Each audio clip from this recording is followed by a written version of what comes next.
We will start up with the concept. We are ready-madely taking a slide. अपन एक direct slide घेतली है slideshare.com वरना which is provided by Tripathi online educare, और उसके ऊपर से हम लोग आगे का जो अपना कंसेप्ट है न्यू चैप्टर का, वो हम लोग न्यू चैप्टर सीखने वाले हैं। न्यू चैप्टर का नाम है इनकम फ्रॉम हाउस प्रॉपर्टी। इसके पहले अगर आपको याद रहेगा तो हमने एक चैप्टर किया था रेसिडेंशियल स्टेटस। अब हम लोग आगे कर रहे हैं, उसका नाम है income from house property. Now what do you mean by income from house property, ये तुम लोग को पहले मैं बताता हूँ। अभी तक हमने क्या किया, किसी इनकम के बारे में नहीं बोला, किसी इनकम के बारे में कुछ भी बात नहीं किया, और अभी हम लोग क्या कर रहे हैं, इनकम के बारे में बात कर रहे हैं। मतलब now we are starting up with the heads of income. Now, what are heads of income? कि एक इंसान को कहाँ से पैसा आ सकता है। सगळ्यात पहिले त्याला त्याच्या सॅलरी मधनं पैसे येतील। कहाँ से पैसा आएगा बेटा, उसको अपने पगार में से पैसा आएगा। उसके बाद उसको पैसा कहाँ से आ सकता है, तो उसके बाद उसको पैसा आ सकता है अपने बिजनेस में से। उसके बाद उसको पैसा आ सकता है अपने बिजनेस में से। अब बिजनेस करके अगर उसको पैसा लेना है, बिजनेस, या फिर इसको और एक नाम दे सकते हैं हम, प्रोफेशन। ठीक है, प्रोफेशनल पर्सन है वो, बिजनेस या फिर प्रोफेशन। ठीक है, और उसको पैसा आ सकता है कैपिटल गेन से। कैपिटल गेन में आपको बाद में समझाऊंगा क्या है कैपिटल गेन। ठीक है, कैपिटल गेन से, या उसको पैसा आ सकता है एचपी से, जो हम लोग आज करने वाले हाउस प्रॉपर्टी, या फिर उसको पैसा आ सकता है अदर सोर्सेज। ये क्या है, एक इंसान के पैसा कमाने के तरीके, एक इंसान के पैसे कमाने के तरीके। तो ये हमारे जो तरीके हैं पैसे जहाँ से आएंगे वो होते हैं income from salary, income from business profession, income from capital gain, income from HP and income from other sources. ये 5 आपके प्राइम चैप्टर्स है। ये 5 जो मैं आपको बता रहा हूँ वो आपके क्या है बेटा, प्राइम चैप्टर्स है। इन चैप्टर्स पे आपको सम्स करने हैं। किसको क्या ऑप्शन रहेगा मैं लेटर हाफ में डिस्कस करूंगा, आज नहीं, लेकिन जब मैं पेपर पैटर्न के बारे में बताऊंगा। यूजुअली टीवाई बीकॉम को ये सम 20 मार्क्स को आता है, 10 या 20 मार्क्स को। नए पैटर्न के हिसाब से ये 20 मार्क्स को आ जाएगा। इसको ऑप्शन यूजुअली क्या आता है वो बाद में देखेंगे। ठीक है, तो 5 हेड्स ऑफ इनकम है। ये 5 हेड्स ऑफ इनकम के बाद हम देखेंगे what is income from HP. अब क्या है income from HP? Income from HP मतलब जब मुझे मेरे हाउस प्रॉपर्टी में से पैसा मिले। हाउस प्रॉपर्टी बेच के नहीं बेटा, हाउस प्रॉपर्टी भाड़े पे देके। क्या वर्ड यूज किया मैंने, भाड़े पे देके, जिसको हम लोग बोलते हैं लेट आउट। लेट आउट म्हणजे भाड्याने देणे, लेट आउट म्हणजे भाड्याने देणे। काही इंपॉर्टंट टर्म सांगतो या चॅप्टर मधले। सगळ्यात पहिले लेट आउट है। लेट आउट के बाद अगर आपको अलग अलग टर्म्स जानने इस चैप्टर के, तो डीम्ड वर्ड हमने पिछले बार सीखा है। Deemed to be let out हो गया, let out, deemed to be let out. Tenant, tenant म्हणजे भाडे करू। टेनेंट म्हणजे कोण बेटा, भाडे करू, ज्याला आपण भाड्याने राहायला दिलंय। टेनेंट म्हणजे कोण, भाडे करू ज्याला आपण काय केलंय बेटा, भाड्याने राहायला दिलंय, तो वो टेनेंट कहलाएगा, वो टेनेंट कहलाता है। उसके अलावा कुछ और वर्ड्स है जो हम लोग आगे आएंगे वैसे वैसे एक्सप्लेन करते रहेंगे। ठीक है, रेंट पे ये सब चीजें चलती है, आपको भी पता है। अगर आप भाड़े से रह रहे हो तो आपको क्या देना पड़ता है, रेंट देना पड़ता है, रेंट देना पड़ता है। अलग अलग टाइप के रेंट होते हैं, वो भी हम लोग सीखेंगे। फिलहाल ये वर्ड्स मैंने आपको बता दिए। ठीक है, अब मेरे को आगे करना है, आगे देखते हैं क्या है। ठीक है, now what is house property का डेफिनेशन। डेफिनेशन देखो क्या लिखा हुआ है। डेफिनेशन लिखा हुआ है any income that arises from a property land to be charge under the head of house property, it is only the landlord owner who can charge this head. म्हणजे काय, जो मालक आहे, त्या जागेचा मालक आहे, तोच या इन्कम वरती काय करू शकतो, आपला हक्क सांगू शकतो। जो या जागेचा मालक है, जो इस जगह का मालिक है, वही इस इनकम पे क्या कर सकता है बेटा, हक जता सकता है, या वही इस इनकम के साथ आगे कुछ भी जो करना है, मतलब अपने बिजनेस, अपने आईटीआर में, मतलब इनकम टैक्स रिटर्न में इसको दिखा सकता है। ठीक है, अब ये बाकी की चीजें तो आप पढ़ लोगे, मेन आपको मैं 4 चीजें बताता हूँ। एक बोला गया है लेट आउट प्रॉपर्टी, म्हणजे जी प्रॉपर्टी तुम्ही भाड्याने दिली, जो प्रॉपर्टी आपने भाड़े से दिया उसको बोलते हैं बेटा लेट आउट प्रॉपर्टी। दूसरा होता है वेकेंट लैंड, दूसरा होता है वेकेंट लैंड। ठीक है, पहला मैंने क्या बोला बेटा लेट आउट प्रॉपर्टी, दूसरा मैंने क्या बोला वेकेंट लैंड। पहला मैंने बोला लेट आउट प्रॉपर्टी, दूसरा मैंने बोला वेकेंट लैंड। ठीक है, जो लोग लेट ज्वाइन कर रहे हैं डोंट वरी, मैं इसका रिकॉर्डिंग कर रहा हूँ, कैसे मेरे आगे के लेक्चर शेड्यूल होते हैं इसके लिए मैं लेक्चर स्टार्ट कर देता हूँ। तो आप आगे पीछे भी आए तो यूट्यूब पे अपने ये सारे वीडियोज हर्षवर्धन अंड्या तुम्ही आले नाहीत मागचे लेक्चर्स, तो अगर आपके जो पिछले चॅप्टर्स आहे वो मैंने अपलोड कर दिए, उनका रिव्हिजन लेक्चर भी अपलोड कर दिया है, तर ते बघून घ्या, म्हणजे काय पुढच्या वेळेला जेव्हा आपण क्लासमध्ये परत चालू करू तो टॉपिक तो तुम्हाला थोडाफार तरी आइडिया असेल। ठीक है, अब ये हम लोग न्यू फ्रेश चैप्टर चालू कर रहे हैं जिसका नाम है इनकम फ्रॉम हाउस प्रॉपर्टी। उसमें हमने ये सब वर्ड्स डिस्कस किए, एक है लेट आउट प्रॉपर्टी, दूसरा है vacant let out property, vacant let out property. ठीक है, वेकेंट लेट आउट प्रॉपर्टी। तीसरा होता है सेल्फ एम्प्लॉयड, तीसरा होता है बेटा सेल्फ एम्प्लॉयड। अभी ये सेल्फ एम्प्लॉयड क्या है बताता हूँ। सेल्फ एम्प्लॉयड म्हणजे आपण ज्या घरात राहतो, फॉर एग्जाम्पल हमने 2 घर लिए, मेरा एक घर है बदलापुर में और एक घर है समझो मेरा वांगनी में। ठीक है, तो वांगनी का घर जो था मेरे को बताओ सबसे ज्यादा अच्छे फैसिलिटी कहाँ पे होगी, बदलापुर में अच्छी फैसिलिटी है कि वांगनी में अच्छी फैसिलिटी है? किधर रहेगा बेटा, आंसर दो, माइक अनम्यूट करके आंसर देंगे, फिर से माइक अनम्यूट कर लो। अच्छे फैसिलिटीज कहाँ पे रहेंगे? वांगनी वाले बदलापुर में। ठीक है, तो अच्छी मेडिकल फैसिलिटीज, अच्छे एजुकेशन फैसिलिटीज। हाँ, तो सिंपल सी बात है, मेरे 2 घर है, एक है बदलापुर में और एक है वांगनी में, तो आपके हिसाब से मैं कौन सा भाड़े से दूंगा? तुमचे 2 घर आहेत, एक बदलापूरला आहे जिथे खूप चांगल्या फॅसिलिटीज आहेत आणि एक वांगणीला आहे जिथे एवढ्या चांगल्या फॅसिलिटीज नाही आहे, पण ठीक आहे आपण ते घर घेऊन ठेवले ऍज अन इन्व्हेस्टमेंट, तो भाड़े से कौन सा दोगे? बदलापुर वाला। बदलापुर वाला। ठीक है, how many of others also say कि बदलापुर वाला देंगे? जो बाकी पार्टिसिपेंट्स है बदलापुर वाला देंगे? वांगनी शायद वांगनी। ठीक है, हम लोग इसको ही यही वैल्यू डिसाइड करने को हम लोग बोलते हैं लेट आउट प्रॉपर्टी का वैल्यू डिसाइड करना।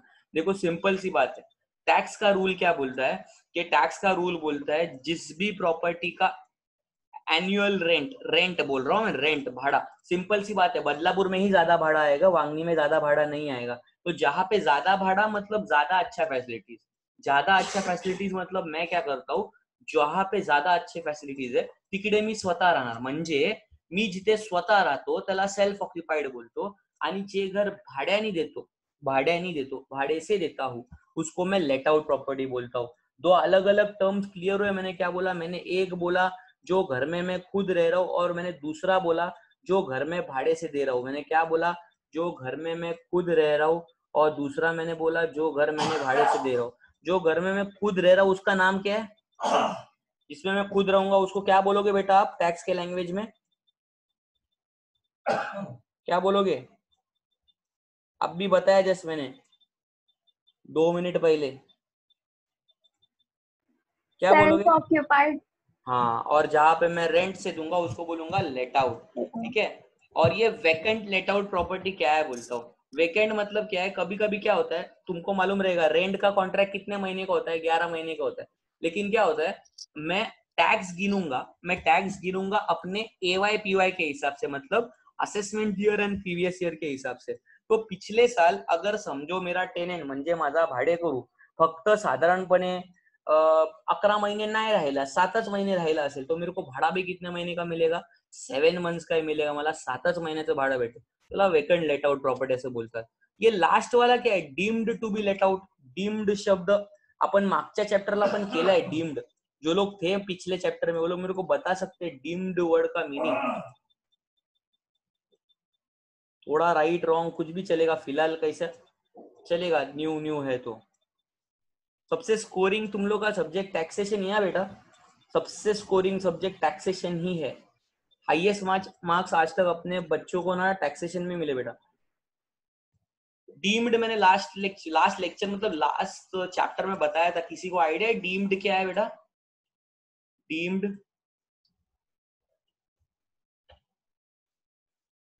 ये आइडिया किसी को? चलो मैं बताता हूँ। डीम्ड मतलब क्या कि ऐसी प्रॉपर्टी जो मैं भाड़े से दिया हूं ऐसा अज्यूम कर रहा हूँ। डीम्ड कर रहे हैं मतलब अज्यूम करने, डीम्ड करना मतलब अज्यूम करना कि वह भाड़े से दिया। फॉर एग्जाम्पल सीधी बात है, तुमको एक सम आया, वाला सम में बोला एक हर्षा है, Harsha is a very rich man, he has 3 house. ठीक है, हर्षा का 3 घर है, एक घर में वो खुद रहता है। तो हम लोग क्या अज्यूम करेंगे? बचे हुए 2 घर क्या किए बेटा उसने? हम लोग क्या अजम्पशन करेंगे? बचे हुए 2 घर उसने भाड़े से दिए। उसमें आपको क्या बोलते हैं वो लोग कि वह एक घर उसने भाड़े से दिया तो दूसरा घर वो बंद थोड़ी रखेगा। तो हम लोग क्या अज्यूम करते हैं कि वो बात जो तीसरा घर है वो तीसरा घर deemed to be let out है बेटा। क्या है deemed to be let out? मतलब भाड़े से दिया है ऐसा हमने अज्यूम किया, दिया होगा ऐसा गारंटी नहीं है। ठीक है, अब ये अगर आपको सामने कुछ तो दिखेगा तो ये आपका फॉर्मेट है। अब ये फॉर्मेट को मैं अपने तरीके से लिख के बताता हूँ तो अपने को इजीली समझेगा। ठीक है, अब ये फॉर्मेट में अपने को करना क्या है बताता हूँ। ये फॉर्मेट में अपने को कुछ बेसिक चीजें ही ऐड करनी है। बेसिक चीजें मतलब क्या बताता हूँ। अब देखो उनके फॉर्मेट में आपको कुछ स्टार्टिंग में ऊपर दिख रहा है, ऊपर क्या वर्ड दिख रहा है उनके फॉर्मेट में? तो मैं टेक्स्ट हटाता हूँ। क्या वर्ड दिखा आपको? एक वर्ड है, वो हेडिंग छोड़ दो, जी से कुछ तो चालू हो रहा है, जी से, पार्ले जी की तरह जी से कुछ तो चालू हो रहा है। देखो जी से क्या चालू हो रहा है, देखो जरा पढ़ो, क्या चालू हो रहा है बेटा जी से? जिंदा हो, जीवन तो आएगा, स्क्रीन मधनं घुसून मारू। Gross annual value. Very good, gross annual value. देखो तुम्हारा सम का शुरुआत ना जीएवी से होएगा। किधर से होएगा? जीएवी। लेकिन क्या है तुम लोग को मालूम है, तुम लोगों ने बहुत पाप किए, तुम लोग को सब सीधा सीधा तो मिलने नहीं वाला है। म्हणून आपल्याला काय करावं लागणार? जीएवी शोधावा लागणार, जीएवी दिलेला नसणार किंवा कॅल्क्युलेट करावा लागणार। अपना फॉर्मेट बता देता हूँ। हम लोग जो फॉर्मेट बना रहे हैं उसको बोलते हैं इनकम फ्रॉम एचपी। क्या बोलते हैं बेटा? Income from HP. ठीक है, अब इस फॉर्मेट में सबसे पहला आइटम होता है जीएवी, फुल फॉर्म गांव। ठीक है, गांव, गांव का फुल फॉर्म है ग्रॉस एनुअल वैल्यू। गांव का फुल फॉर्म क्या है बेटा?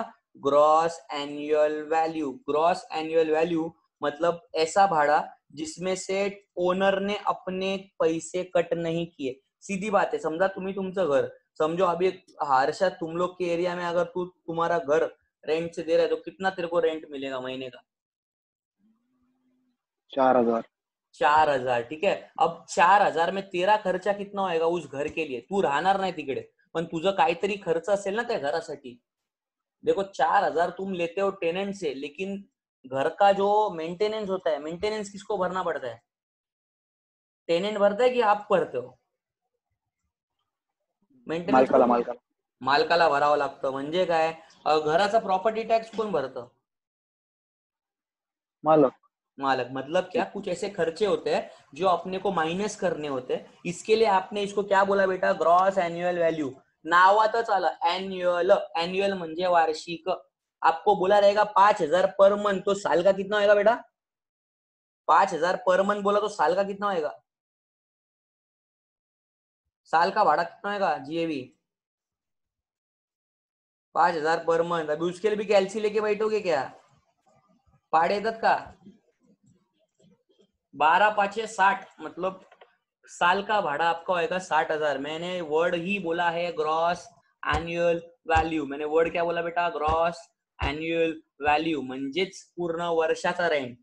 म्हणजेच काय बेटा? पूर्ण वर्षाचा रेंट। ठीक है, ग्रॉस एन्युअल वैल्यू का मतलब क्या बेटा? पूरे साल का रेंट हम लोग इसमें कैलकुलेट करेंगे, एक दिन का, एक महीने का नहीं। उन लोग कैसे भी दे, अगर उन्होंने एक दिन का दिया रहेगा तो आपको पूरे साल का करना पड़ेगा। एक दिन का नहीं देते वो लोग, एक मंथ का देते हैं। एक मंथ का भी दिया तो आपको क्या करना पड़ेगा बेटा? पूरे साल का निकालना पड़ेगा। कारण की आपण शब्दच काय वापरतोय? आपण शब्द वापरतोय ग्रॉस एन्युअल वैल्यू। काय शब्द वापरतोय आपण? Gross annual value. ठीक है, अब इस ग्रॉस एन्युअल वैल्यू में से आपको लेस करना है एमटी। MT म्हणजे म्युनिसिपल टैक्स। म्युनिसिपैलिटी का जो टैक्स होता है वो कौन भरेगा? म्युनिसिपैलिटी का टैक्स हमेशा ओनर ही भरेगा। तो गांव में से क्या लेस होने वाला है बेटा? गांव में से लेस होने वाला है म्युनिसिपल टैक्स। अब इस म्युनिसिपल टैक्स में से जो माइनस करने के बाद जो मिलेगा उसको बोलेंगे NAV। एक नोट लक्षात ठेवा, म्युनिसिपल टैक्स अगर किसने भरा होगा, ओनर ने भरा होगा तो ही वो माइनस होगा। म्युनिसिपल टैक्स अगर ओनर ने भरा होगा तो ही माइनस होगा। अभी तो आप बोले कि टेनेंट नहीं भरता है, कभी कभी क्या होता है, अभी एडजस्टमेंट हो जाता है। अभी का एग्जांपल बताता हूँ। देखो मार्च में म्युनिसिपल टैक्स आया, ठीक है, मार्च में मैं गया अपने गांव और गांव जाने के बाद लग गया लॉकडाउन। मार्च में मैं अपने गांव गया और गांव जाने के बाद लग गया लॉकडाउन। अब मैं यहाँ गांव से यहाँ पे आ नहीं सकता प्रॉपर्टी टैक्स भरने के लिए। तो व्हाट आई विल डू, जो मेरा रेंट वाला बंदा है उसको बोलेगा कि बाबा तू मेरे को इस महीना रेंट मत दे, उसके बदले क्या भर दे बेटा, प्रॉपर्टी टैक्स भर दे। तो मेरा प्रॉपर्टी टैक्स भरेगा। हाँ मतलब अगर टेनंट ने भाडे करूनी प्रॉपर्टी टॅक्स भरला, भाडे करूनी प्रॉपर्टी टॅक्स भरला तर तो टॅक्सेबल नसतो। टॅक्सेबल नसतो म्हणजे आपल्या फॉर्मॅट मध्ये दाखवायचा नाही, आपल्या फॉर्मॅट मध्ये दाखवायचा नाही। तो जीएवी में से एमटी माइनस हुआ तो एनएवी आया, एनएवी में से लेस होता है, ध्यान से सुनो, इसको बोलते हैं अंडर सेक्शन 24। अब बोलो सर 24 क्यों लिया? कारण की हाउस प्रॉपर्टी 24 से लेकर 26-27 के रेंज में आता है, म्हणजे सेक्शन नंबर 24 मतलब इनकम फ्रॉम हाउस प्रॉपर्टी। तो अंडर सेक्शन 24 को देखते अपन अंडरलाइन होता है क्या, उसके आगे अपने को करने का खंड से, ठीक है। अंडर सेक्शन 24 में दो चीजें आता है, एक आता है एसडी, एसडी मतलब स्टैंडर्ड डिडक्शन। मैं कुछ तो लिख रहा हूँ, देखो क्या लिख रहा हूँ, मेरे को जरा पढ़ के बताओ। स्टैंडर्ड डिडक्शन, सुपर 30 पिक्चर नहीं है तो 30 यानी एचडी दिसला म्हणजे 30 क्या लिखा मैंने बेटा, मैंने 30% लिखा, मैंने क्या लिखा 30%, क्या लिखा मैंने 30%। कसले 30% बेटा, 30% ऑफ NAV काढायचे, कसले 30% काढायचे बाळा, NAV चे। इधर तक फॉर्मेट क्लियर है सबको? रेज हैंड भी कर सकते हो तुम लोग, डाउट रहेगा तो थंबनेल दिखाओगे, अगर डाउट नहीं रहेगा तो बोलो। एक्सप्लेन करो ना, एक बार फिर से एक्सप्लेन करता हूँ, ठीक है। अपना मेन हेडिंग होता है गांव, गांव मतलब ग्रॉस एनुअल वैल्यू, ये हम लोग डिसाइड करते। कौन डिसाइड करता है?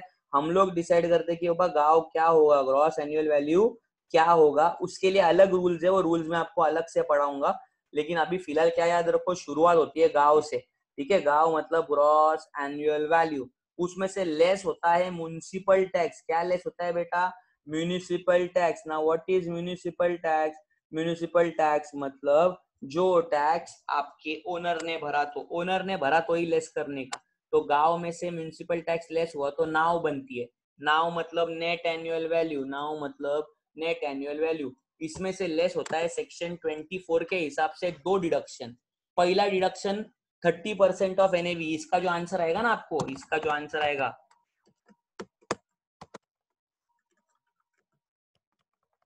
इसका जो आपको आंसर आएगा, इसका 30% एचडी होगा। एचडी मतलब क्या बेटा? एचडी मतलब स्टैंडर्ड डिडक्शन, और दूसरा मतलब इंटरेस्ट ऑन लोन। देखो लोन में आपने टैक्स भर दिए, तो इसके लिए आप एक तो बेचारे घर बना रहे हो, घर के ऊपर कर्जा निकाला हुआ है, और उसके बाद भी आप इतना सब कर रहे हो, तो इसके लिए गवर्नमेंट क्या बोलती है, अगर आप घर भाड़े से लेके बना रहे हो तो इंटरेस्ट ऑन लोन चार्ज कर रहे हो को, या फिर आप पे कर रहे हो, तो इसके लिए इसको डिडक्शन में डाला गया। डिडक्शन म्हणजे काय बेटा? अशा सवलती, डिडक्शन मतलब ऐसे बेनिफिट जो गवर्नमेंट ने तुमको क्यों दिए, क्योंकि बाबा तुमने अपने घर को क्यों बनाया, अपने लिए बनाया, ठीक है, और उसमें से इनकम आने के लिए आप उसको भाड़े से दे रहे हो। तो ये सब करने के बाद आपको जो मिलेगा उसको बोलोगे इनकम फ्रॉम HP, क्योंकि अपना P थोड़ा सा साइलेंट है, गेम खेल खेल के, तो इसके लिए P टाइप नहीं हो रहा है, तो थोड़ा थोड़ा वेळाने टाइप होतो, ठीक है। फॉर्मेट क्लियर झाला? फॉर्मेट क्लियर हुआ? क्या क्या डाला मैंने फॉर्मेट में, सबको फॉर्मेट क्लियर हुआ क्या? फॉर्मेट क्लियर झाला का बेटा? हो. हाँ इतना ही फॉर्मेट है, आपल्याला एवढंच आहे। रूल भरपूर है, देखो टैक्स में कैसे रूल बहुत है लेकिन फॉर्मेट छोटे छोटे ही है, एक दो फॉर्मेट बड़े हैं लेकिन इसका फॉर्मेट इतना ही है। ह्याला कुठला पण समाला, कोई भी सामान दो, दुनिया के ऊपर से नीचे से यमराज ने भी डाला ना सम, तो भी यही फॉर्मॅट यूज करने का, इसके अलावा और कोई फॉर्मॅट नहीं लगता है, याच्या व्यतिरिक्त दुसरा कुठलाच फॉर्मॅट लागत नाही. ठीक है, अब मैं तुम लोग को आगे बोलता हूँ. ठीक है, अब आगे देखो मैं क्या बोल रहा हूँ. ये तो हो गया आपका मेन फॉर्मॅट. अब मेन फॉर्मॅट में मैंने आपको क्या बोला, गाव ढूंढना पड़ता है. गाव म्हणजे काय बेटा, ग्रॉस एनुअल वैल्यू. अभी गाव ढूंढने के लिए तुमको 4 अलग अलग तरीके के रेंट दिए होते. क्या बोला मैंने, 4 अलग अलग तरीके के रेंट दिए होते. अभी 4 तरीके के रेंट मतलब आप बोलोगे सर क्या ये 4 रेंट मतलब क्या, 4 वेगळ्या वेगळ्या प्रकारचे नाव असतात. आप बोलते हो सर एक ही रेंट है जो मेरे को नगद में मिला, जो मेरे को पैसे में मिला, बराबर है. लेकिन अकॉर्डिंग टू टैक्सेशन हम लोग 4 अलग अलग रेंट्स में डील करते हैं. अकॉर्डिंग टू टैक्सेशन हम लोग क्या करते हैं बेटा, 4 अलग अलग रेंट में डील करते हैं. अब वो क्या रेंट है मैं आपको एक एक करके बताता हूँ. सबसे पहला रेंट यहाँ पे लिखता हूँ मैं. सबसे पहला रेंट होता है fair rent. Fair rent, fair rent और म्युनिसिपल रेंट. फेयर रेंट या municipal rent, whichever is lower, नीचे लेके आने का.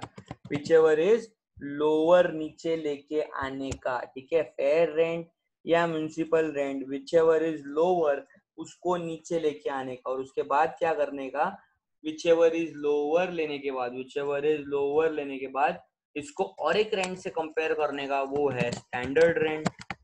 आता तुम्ही बोला सर पहिले 2 नाही समजले, ते नवीन कुठून टाकलं. देखो फेयर रेंट मतलब क्या, आपके एरिया के हिसाब से भाड़ा डिसाइड होता है. जितना अच्छा एरिया, अभी बदलापुर गांव में अगर आप घर लोगे तो आपका रेंट डेफिनेटली कम होगा, बिकॉज वो प्रीमाइसेस थोड़ा सा फार अवे है. किधर से फार अवे, स्टेशन से फार अवे है, तो सामने वाला रेंट भी क्या करता है, कम चार्ज करता है. लेकिन उसको मालूम रहता है की माझ्या एरियात किती रेंट पाहिजे. मी मगाशी हर्षवर्धनला क्वेश्चन विचारला, हर्षवर्धन ने तुरंत बोला 4,000, क्योंकि उनके एरिया का जो रेंट चल रहा होगा, एवरेज रेंट, वो 4,000 होगा.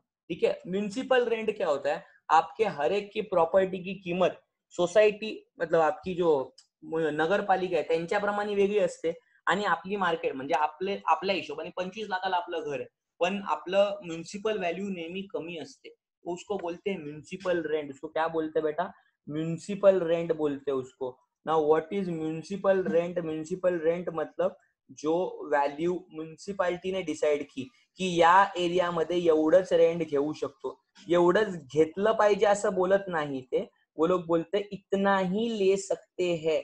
इतना ही ले सकते हैं का मतलब क्या है बेटा, कि they can take this rent for sure, इतना रेंट ले सकते हैं, त्याच्यावरती घ्यायचं की नाही विचार करतील. म्युनिसिपल रेंट नंतर स्टैंडर्ड रेंट मतलब मार्केट का रेंट. मार्केट में क्या स्टैंडर्ड चल रहा है, 3 चल रहा है, 3.5 चल रहा है, 4,000 चल रहा है, 5,000 चल रहा है, क्या रेंट चल रहा है. ठीक है, अब स्टैंडर्ड रेंट देखो, इन दोनों में से जो लोअर रहेगा, लोअर वैल्यू रहेगी, उसको और स्टैंडर्ड रेंट को आप कंपेयर करोगे, उसको और बेटा स्टैंडर्ड रेंट को आप कंपेयर करोगे, उसको और स्टैंडर्ड रेंट को कंपेयर करने के बाद, उसको और स्टैंडर्ड रेंट को कंपेयर करने के बाद आपको जो आंसर मिलेगा, उसको और स्टैंडर्ड रेंट को कंपेयर करने के बाद आपको जो आंसर मिलेगा, उसको आप बोलोगे RLV. आपके लिए IMP शॉर्ट नोट है, रिजनेबल लेटेबल वैल्यू. आता डिटेल मध्ये नाही सांगत काय है, पण रिजनेबल लेटेबल वैल्यू इतने नाम से इसको जानो. ठीक है, RLV. हाँ, अभी भी पिक्चर अभी खत्म नहीं हुआ. RLV और आता बाबा अजून काय तर ऍक्च्युअल रेंट पण है. इसमें से RLV और actual rent whichever is higher रहेगा, विच एवर इज हायर रहेगा लास्ट पार्ट मधनं, उसको बोलोगे GAV. मतलब सोचो, गाव ढूंढने के लिए, गाव जायला आपल्याला एवढी मेहनत लागत नसेल जेवढं हे गाव शोधायला आहे.